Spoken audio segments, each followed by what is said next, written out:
What's up, guys? So today we're going to do a case swap from my old NZXT case, and we're going to put it into this Okinos case as shown through the video. Right now I'm just showing the final build, including the mini turkey that I bought since, Thanksgiving is tomorrow. I have all the parts listed upcoming later in this video, but I was just trying to take some cinematic shots. It came out kind of blurry, but it's honestly not as bad as I thought it would have been. But it is overall a really good case, and as shown through later in the video, I will show you the temperatures with it too. So I went ahead and grabbed my old case. So that is the NZXT Flow H7 or H9. I think it's the H7 because it has 3 fans up front. So I went ahead and just dusted everything, took all the dust with the air blower. I made sure not to just overload the fans because I know that can actually be really bad if you point the air blower directly at the fans. So I just, kept it kind of far, kept it loose, and lightly dusted all of the fans so I can get ready and prep for my case swap. So here I am just swapping out all the parts. I take out the glass wall. I'm not going to show every clip of me taking the screws out, but I kind of fast forward some of the parts, but this is just like an overall breakdown of me taking out all the parts out, and then I grabbed the new case, took out the glass panel, installed the new motherboard, well, my old motherboard I should say, screwed everything in, put in the same PSU. Let's see here. And then I went ahead and added my vertical GPU mount and the graphics card. Put back the walls on both sides of the PC case. Went ahead, gave it a quick startup test. Can't forget the little turkey. Like I said, Thanksgiving is tomorrow, so we gotta get in season.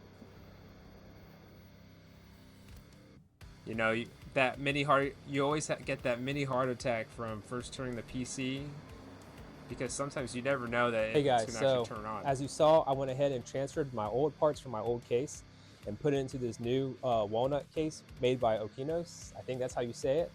And I'll go ahead and give you a quick overview. I went ahead and ran some benchmarks, so we'll go ahead and get those up on the screen. So I'll go ahead and pan the camera here. So what we're rocking, I have an ASRock Phantom Gaming 7900 XT with a 13700K with a Corsair AIO. I got DDR5 Corsair Vengeance RAM running at 6,000 mega transfers per second, an NZXT 850 watt power supply, and I'm running off a Aurous, Gigabyte Aurous Eagle, no, I think it's just Gigabyte Aurous motherboard, and with a 2 terabyte NVMe drive. And I have all the fans connected to the Corsair, I forgot what you call it, but they're all connected, so all the fans are connected together. And I will say, like, this case fits all my parts. I have a Cooler Master vertical mount for my graphics card, and yeah, like, the whole thing looks great. All the RGB makes it good. I chose green. See, I went for like a green wood theme PC, and I have the glass window out because, I mean, the light just reflects off of it. But overall, very happy with this case. This case usually, I know, well, I was looking at the Fractal North, which goes for $140, I think, brand new. Although I think during Black Friday, the sale did lower a little bit. So now it was more affordable. But this case is 90 bucks. 90, yeah, when I bought it was like $90. And I mean, perfect. Like, I love this case. I would buy it again. Yeah, but we'll go ahead. I'll show you the benchmarks I ran. All right, so first off, we got Black Ops 6, some gameplay going on over here. I have the frame rate. It's the AMD tracking software on the top right. I'm just going to use that until I set up Afterburner. But in the meantime, it actually is not that bad. It just doesn't show the CPU temperature. But I know my CPU stayed cool pretty much the entire game. But I was getting an average of between 90 to 140 FPS. And on this map, actually, the frame rate would jump quite a lot. But everything is set on the Ultra preset, and I don't touch anything else. I know that a lot of pro players probably play it low and probably not at 1340 by 1440. on a 34-inch ultra wide, but I like to enjoy my games in the ultra wide. I feel more immersed. So you have all the frame rate, the temperatures, the hotspot. I never got past 85 for the hotspot, so that was good, because in another case, the ASRock 7900 XT actually went up to 95 Celsius sometimes. So this is great. Like, this case has really good airflow, and it's very perfect for this graphics card. And the game looks good too. The game looks good on ultra wide. But we'll go ahead and jump to the next game. So here in Warhammer Space Marine 2, I have the game set at the ultra high, the highest preset, with AMD FSR set at quality, just because I wanted to see if I can reach the 144 hertz of the monitor.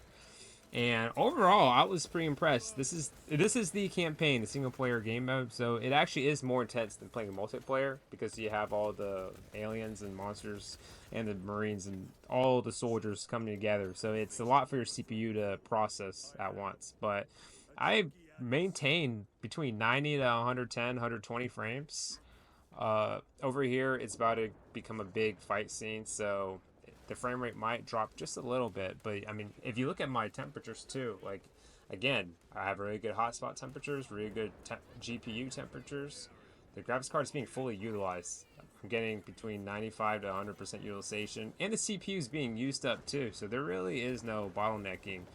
And the i7 over here actually allows the 7900 XT to fully breathe and stretch its legs, and so you are getting the most out of your 7900 XT with this combo. And again, in this beautiful case that keeps it very cool with all the fans. So we got some fight scenes going over here. I'm about to go ahead and transition to our next game. Of course, I had to include Stalker 2, one of the biggest games coming out right now. And this game is very popular for being very buggy and not that very well optimized. I had the game running at the highest preset with 0 FSR, 0 upscaling, just pure native gameplay, and I was running the game not at ultra, but the one below it, at the high preset. And I was getting between, I would say, 65 maybe to 80 FPS. On average, it was usually 70. Like right now, we're getting 72, 75 FPS. I'm still learning how to play this game. I'm not that far in. It's kind of hard. And it is playable. 70 FPS is, on average, is playable. I'm sure I could even play this game at 50. I wouldn't like it. I mean, I prefer at least 100 or more. But I hope that they release more updates soon so that I can get smoother gameplay. So let's go ahead and transition to our next game. Alright, so we're on Forza Motorsport.